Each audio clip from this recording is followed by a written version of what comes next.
శ్రీకాకుళం జిల్లా పలాస నియోజకవర్గం చినంచల గ్రామంలో వైఎస్ఆర్సీపీ సర్పంచ్ బమ్మిడి దుర్యోధన అధ్యక్షతన కోటి సంతకాల ప్రజా ఉద్యమ కార్యక్రమంలో మాజీ మంత్రి అప్పలరాజు మాట్లాడుతూ వైసీపీ హయాంలో 17 మెడికల్ కాలేజీలు తీసుకొచ్చామని, ప్రతి గ్రామానికి రోడ్లు వేయించామని, అలాగే ఇంటింటికి మంచినీటి కుళాయిలు, ఇక కిడ్నీ హాస్పిటల్ పెట్టించామని, ఇన్ని మంచి పనులు చేసినా నాపై అకారణంగా కేసులు పెట్టి స్టేషన్లో గంటల కొద్దీ కూర్చోబెడితే మనం తగ్గుతామా?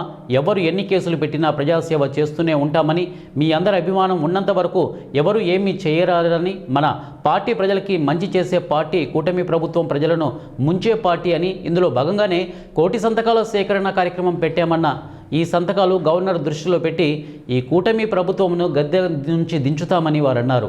మాట్లాడుకుందాం, మనం నీ కొడుకో కూతురు పుడితే, అది మనవడు మనవరాలు పుడితే,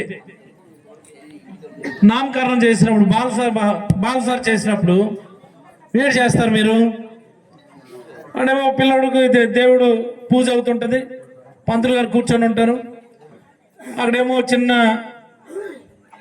బుక్ పెడతావు నువ్వు, ఆ పక్కనేమో పెన్ను పెడతావు. వీళ్ళు చెప్పేస్తుంది వీళ్ళు మా అమ్మమ్మ అప్పుడు పెన్ను. కొంతమంది ఏం చేస్తారు, అక్కడ స్టెథోస్కోప్ తెచ్చి పెట్టేస్తున్నారు. ఆడేదరా పాకిరికొండ 2 అడుగులు ఫ్రీ మనకు లాగితే స్టెథోస్కోప్ పట్టించేస్తాడు. నా మనవాడు స్టెథోస్కోప్ పట్టుకుని డాక్టర్ అయిపోతాడు అనుకొని చెప్పేసి. ఇదే కదా అంటే ప్రతి ఒక్కరికి ఒక కోరిక, నా కొడుకు, నా కూతురుకు, నా మనవడుకో, నా మనవరాలకు డాక్టర్ కోర్సు చదివించాలా, డాక్టర్ని చేయాలా.